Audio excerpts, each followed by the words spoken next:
సమ్మెట ఉమాదేవి సమర్పించు నవపారిజాతాలు. నేటి కథ ఆకలి. రచన కిరణ్ కుమార్ సత్యవోలు.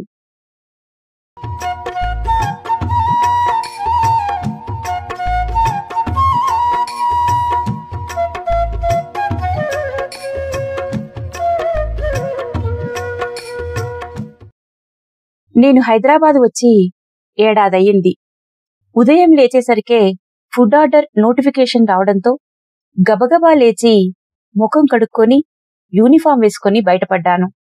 ఆర్డర్ వచ్చిన హోటల్కి చేరుకొని ఫుడ్ పార్సల్ తీసుకొని పావుగంట లేటుగా డెలివరీ చేశాను. ఫుడ్ ఆర్డర్ ఇచ్చిన వ్యక్తి నవ్వుతూ పార్సెల్ అందుకుంది.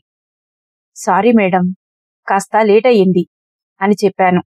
దట్స్ ఓకే అని చెప్పింది నవ్వుతూనే.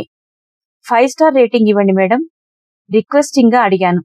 ఆవిడ తప్పకుండా అని చెప్పింది. నేను థ్యాంక్స్ చెప్పి అపార్ట్మెంట్ మెట్లు దిగేలోపే 5 స్టార్ రేటింగ్ ఇచ్చింది. ఈ రోజు లేచిన వేళ బాగుందేమో. మొదటి డెలివరీ ఎటువంటి ఇబ్బంది లేకుండా సాగిపోయింది. పొద్దున్నే ఏమీ తినకుండా బయలుదేరానేమో, కడుపు నకనకలాడింది. వీధి చివరనున్న ఓ చిన్న హోటల్ దగ్గరికి వెళ్లి 2 ప్లేట్ వేడివేడి ఇడ్లీ, బొంబాయి చట్నీ వేసుకొని తినడం మొదలుపెట్టాను. అది పూర్తయ్యేలోపు మరొక ఆర్డర్ వచ్చినట్టు నోటిఫికేషన్ రావడంతో గబగబా ప్లేట్లో ఉన్నదంతా నోట్లో కుక్కేసుకొని గ్లాసుడు నీళ్లు నోటిలో వంపేసుకొని డబ్బులు పేటీఎం చేసేసి బండి స్టార్ట్ చేసి ఆర్డర్ ఇచ్చిన హోటల్కి చేరుకున్నాను. అక్కడ చాలా మంది ఫుడ్ పార్సల్స్ కోసం ఎదురు చూస్తున్నారు. నాకు వచ్చిన ఆర్డర్ని హోటల్ రిసెప్షన్లో చూపించాను. పార్సిల్ రెడీ అవుతుంది, వెయిట్ చేయమని చెప్పడంతో బయటకు వచ్చి అక్కడే ఉన్న టీ స్టాల్లో టీ ఆర్డర్ చేశాను. టీ తాగుతుండగా ఓ కుక్క అక్కడే తిరుగుతూ అందరి వైపు జాలిగా చూస్తూ కనిపించింది. ఎవరికి వారు దాన్ని పట్టించుకోకుండా టిఫిన్స్ తెచ్చుకొని టీ తాగుతూ కబుర్లు చెప్పుకుంటున్నారు. కొంతమంది ఫోన్స్లో నిమగ్నమైపోయి ఉన్నారు. టీ స్టాల్లో ఉన్న బిస్కెట్స్ తీసి ఆ కుక్కకు ఇచ్చాను. అది తోకుపుకుంటూ వచ్చి తినేసింది. టీ స్టాల్ వాడికి పేటీఎం చేసి వెళ్లిపోతుంటే టీ స్టాల్ కుర్రాడు కుక్కని చూపిస్తూ, దానికి మేం పెట్టలేక ఒకరోజు పెడితే దానికి అదే అలవాటైపోతుంది. అదే పెట్టడం మానేస్తే ఇక్కడ తిండి దొరకదని వేరే ప్లేస్ చూసుకుంటుంది. ఈరోజు నువ్వు పెట్టేసి వెళ్ళిపోతున్నావు, రేపు కూడా ఇక్కడికే వస్తుంది అన్నాడు. నేను కుక్క వైపు చూపు తిప్పాను. దాని కళ్ళు ఇంకా ఆకలిగానే చూస్తున్నాయి. నాకిచ్చిన టోకెన్ నెంబర్ పిలవడంతో పార్సెల్ తీసుకొని డెలివరీకి బయలుదేరాను. ఆ దారంతా రోడ్లు మరమ్మతులు చేయడంతో చుట్టూ తిరిగి వెళ్లాల్సిన పరిస్థితి ఏర్పడింది. ఈ డెలివరీ కూడా కాస్త ఆలస్యంగానే చేశాను. ఈసారి అంతకుముందు ఆర్డర్లా స్మూత్గా జరగలేదు. తలుపు తీయగానే ఆ ఇంటి యజమాని, ఎంతసేపని వెయిట్ చేయాలి బాబూ అని అడిగాడు. రోడ్డు బాలేదు సార్ అన్నాను. ఆ వీధి చివరే నో ఎంట్రీ బోర్డ్స్ పెట్టారు కదా, అంటే లోపలికి వేరే రూట్లో రమ్మనే కదా అర్థం. ఫుడ్ ప్యాకెట్స్ అందుకుంటూ అన్నాడు. అక్కడేం బోర్డ్స్ లేవు సార్ బదులిచ్చాను. లేదు, నిన్న నేనొచ్చినప్పుడు ఉన్నాయి. నువ్వు బైక్లో వచ్చావు కదా, సైడ్స్ నుంచి వచ్చేసి ఉంటావు. కొంచెం లోపలికి వచ్చాక విషయం అర్థమయ్యి మళ్ళీ వెనక్కి వెళ్ళి వచ్చావు అన్నాడాయన. నిజంగా బోర్డ్స్ లేవు సార్. ఆయన చురుగ్గా నా వైపు చూసి హాల్లోనే ఉండే డైనింగ్ టేబుల్ మీద పార్సెల్ పెట్టి ఓపెన్ చేసి చూశాడు. అన్నీ చల్లారిపోయాయి. వేడివేడిగా పూరీ తినాలనుకున్నాను. నువ్వు టైంకి వచ్చేసి ఉండుంటే సరిపోయేది అన్నాడు మళ్ళీ. నాకు అక్కడ ఉండాలో వెళ్ళిపోవాలో కూడా అర్థం కాలేదు. ఈలోపు మరో ఆర్డర్ రావడంతో నేనే ధైర్యం చేసి, వస్తాను సార్, 5 స్టార్ రేటింగ్ ఇవ్వండి సార్ అన్నాను. 5 స్టార్ ఎందుకు ఇవ్వాలి? టైంకి డెలివరీ ఇవ్వలేదు, ఫుడ్ ఏమో వేడిగా లేదు, పైగా అబద్ధాలు చెప్తున్నావు అన్నాడాయన. ఐఎమ్ సారీ సార్ అని చెప్పి నెక్స్ట్ ఆర్డర్ ఇచ్చిన హోటల్కి బయలుదేరాను. కిందికొచ్చేసరికి సరైన టైంకి డెలివరీ చేయలేదన్నట్టు కామెంట్తో 3 స్టార్ రేటింగ్కి నోటిఫికేషన్ వచ్చింది. ఆ ఇంటి అపార్ట్మెంట్కి ఎదురుగానే ఒక హోటల్ ఉంది. వాడు వేడివేడి పూరీలు వేస్తూ కనిపించాడు. అక్కడ ఆగి తల పైకెత్తి అపార్ట్మెంట్ వైపు చూశాను. ఆ ఇంటి బాల్కనీలో నిలబడి కిందికే చూస్తున్నాడు ఆ వ్యక్తి. ఇక్కడ వేస్తున్న పూరీలు చూసి పూరీలు తినాలనుకున్నాడే కాని ఆకలేసి కాదని అర్థమైంది.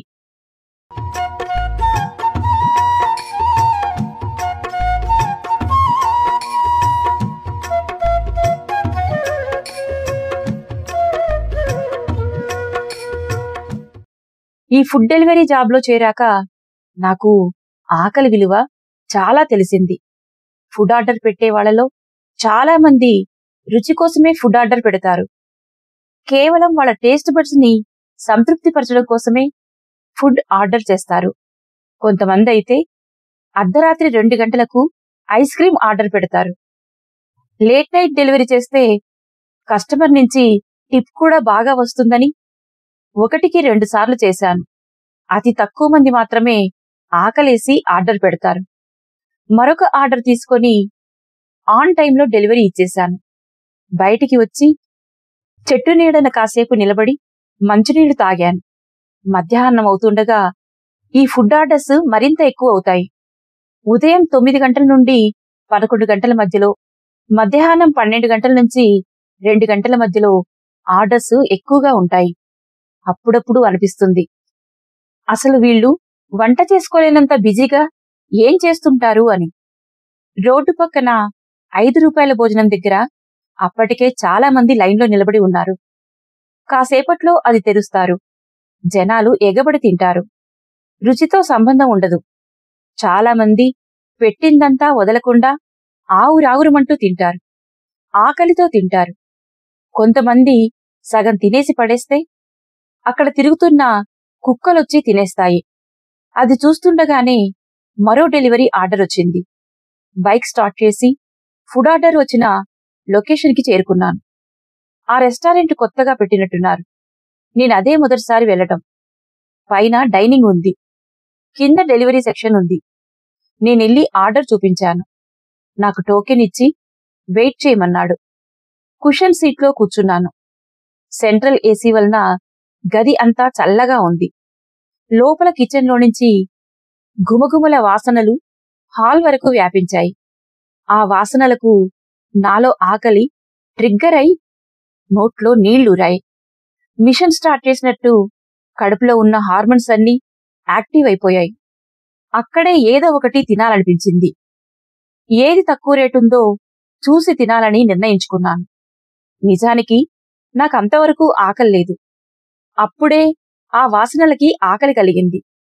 అక్కడున్న ఫుడ్ ఐటమ్స్ డిస్ప్లే కూడా ఏదో ఒకటి తినేసి వెళ్ళమని మనస్సును ప్రేరేపించాయి. మెనూ చూశాను. లీస్ట్ ఫుడ్ ఐటమ్ ఛార్జ్ 518 రూపాయలు. దాని పేరు కూడా కొత్తగా ఉంది. పక్కనే ఉన్న దాని ఫోటో చాలా అద్భుతంగా ఉంది. చూస్తేనే తినాలనిపించేంతలా అట్రాక్టివ్గా అనిపించింది. 518 రూపాయలంటే మనస్సు ఒప్పుకోవడం లేదు. దాదాపు వారం రోజుల నా తిండి ఖర్చు. ఒక్క పూటకు అంత డబ్బు పెట్టి తినాలా అన్న సంకోచం కలిగింది. ఖరీదు ఆకలికి కాదు, రుచికి ఉందనిపించింది. అందుకే చాలామంది డబ్బున్నవాళ్లు మినిమం 5 స్టార్ హోటల్లో తింటారు. అంత ఖరీదు పెట్టి ఆ నోరు తిరగని ఐటెం తినాలా అన్న సందిగ్ధంగా ఉండగానే నా టోకెన్ నెంబర్ పిలవడంతో పార్సిల్ తీసుకొని బయటపడ్డాను. నా ఆలోచనలన్నీ ఆ ఫుడ్ ఐటెం చుట్టే తిరుగుతున్నాయి. అంత మంచి హోటల్లో నేను తినలేకపోయినా కనీసం ఆర్డర్ పెట్టినవాడైనా మంచిగా తినాలని ఫుడ్ డెలివరీ ఇచ్చేసి వాళ్లతో have a great meal sir అన్నాను. అతను నవ్వి నాకు 50 రూపాయలు టిప్ ఇచ్చాడు. నాకప్పుడు ఒక విషయం అర్థమైంది. డెలివరీ లేట్ అయితే సంజాయిషి ఇచ్చుకోవడం కంటే డెలివరీ ఇచ్చాక హ్యాపీగా భోజనం చేయండని చెప్పటం కస్టమర్కి ఎంతో నచ్చిందనిపించింది. ఇదే బాణం ప్రతి చోటా చేశాను. దాదాపు అందరికీ నచ్చింది. 5 రూపాయల టిప్ ఇచ్చే చోట 10 రూపాయలు, 10 రూపాయలు ఇచ్చే చోట 20 ఇచ్చారు. ఇదేదో చాలా బాగుందనిపించింది. 10 డెలివరీలు చేస్తే నాకు దాదాపు 200 వరకు వచ్చాయి. ఈ ఐడియా రావడానికి కారణమైన ఆ హోటల్లోని నోరు తిరగని ఐటమే కారణం. ఎలా అయినా ఈ టిప్ డబ్బులతో అది కొనుక్కొని తినాలని డిసైడ్ అయ్యాను. పొద్దుట్నుంచి సాయంత్రం దాకా 20 డెలివరీలు చేశాను. ఇంక చేసే ఓపిక లేక సైన్ ఆఫ్ చేద్దామనుకునే లోపు మరో ఆర్డర్ వచ్చింది. అయిష్టంగానే అదే ఆఖరు డెలివరీ అని ఆర్డర్ని యాక్సెప్ట్ చేశాను. ఆన్ టైంలోనే ఫుడ్ డెలివరీ చేశాను. క్యాష్ ఆన్ డెలివరీ కనుక ఆ వ్యక్తి డబ్బుల కోసం లోపలికి వెళ్లి అంతే స్పీడుగా తిరిగొచ్చాడు. నేను కాజు బిర్యానీ ఆర్డర్ చేస్తే పన్నీర్ బిర్యానీ డెలివరీ అయిందేంటి అన్నాడాయన. అది రెస్టారెంట్లో ఇచ్చిన పార్సిల్నే తెచ్చాను సార్ అన్నాను. నాకు పన్నీర్ నచ్చదు, ఇలా చేస్తే ఎలా? కోపంగా అడిగాడు. ఐఎమ్ సారీ సార్, పార్సిల్ ఇచ్చింది డెలివరీ చేస్తాం కానీ ఏం ప్యాక్ చేశారో ఓపెన్ చేసి చూడం నెమ్మదిగానే చెప్పాను. నాకు లాజిక్లు చెప్తావేంటి? ఎక్కడో ఇవ్వాల్సిన డెలివరీ ఇక్కడికి తెచ్చేసి ఉంటావు నిష్ఠురంగానే అన్నాడు. లేదు సార్, ఇదే లాస్ట్ డెలివరీ అన్నాను. నేను డబ్బులివ్వను, నాకు ఈ ఫుడ్ వద్దు ముఖం మీదే చెప్పేసి ఫుడ్ ప్యాకెట్ కింద పెట్టేశాడు. అలా చేస్తే ఈ ఫుడ్కి డబ్బులు నేనే పే చేయాల్సి వస్తుంది సార్, అమౌంట్ 400 చిల్లర ఉంది అన్నాను. అది నువ్వు రెస్టారెంట్ వాడు తేల్చుకోండి అని చెప్పేసి ముఖం మీదే తలిపేసేశాడు. మళ్లీ డోర్ బెల్ కొట్టినా రెస్పాండ్ అవ్వకపోవడంతో ఫుడ్ పార్సల్ తీసుకొని బయటకు వచ్చేశాను. ఆకలి దహించి వేస్తుంది. ఈ ఫుడ్ తిన్నా తినకపోయినా నా జీతంలో డబ్బులైతే కట్ అయిపోతాయి. బయటికి వచ్చి బైక్ స్టార్ట్ చేశాను. ఆ వీధి చివరన ఓ ముసలాడు ఒంటరిగా పడుకొని కనిపించాడు. అతని దగ్గరికి వెళ్లి ఆ ప్యాకెట్ ఇచ్చాను. దాన్ని అందుకొని గబగబా ఓపెన్ చేసి బిర్యానీని గుప్పెట్లో పట్టి అమాంతం నోట్లో కుక్కి నమిలాడు. ఆకలి. కళ్ళు మూసుకొని ముద్ద మింగేసి చూశాడో చూపు. ఎంత సంతృప్తిగా చూశాడంటే నాకు ఆకలిగా ఉన్న విషయం మర్చిపోయాను. రెండో ముద్ద తిని కళ్ళనీళ్లు తిరుగుతుండగా నువ్వు చల్లగుండాలి బాబూ అని ఆశీర్వదించాడు. ఎన్నాళ్ల ఆకలో ఈరోజు నా వల్ల తీరిందనిపించింది. నా జీతంలో పోయే 400కు 4 ఆనందం నాకు దక్కింది. అతని భుజంపై చెయ్యేసి హ్యావ్ ఎ గ్రేట్ మీల్ అన్నాను. అప్పుడే అమ్మ ఫోన్ చేసింది. ఫోన్ లిఫ్ట్ చేసి హలో అమ్మా అన్నాను. హలో, ఏరా తిన్నావా అని అడిగింది. అమ్మ మనసు ఎప్పుడూ కొడుకు ఆకలి మీదే.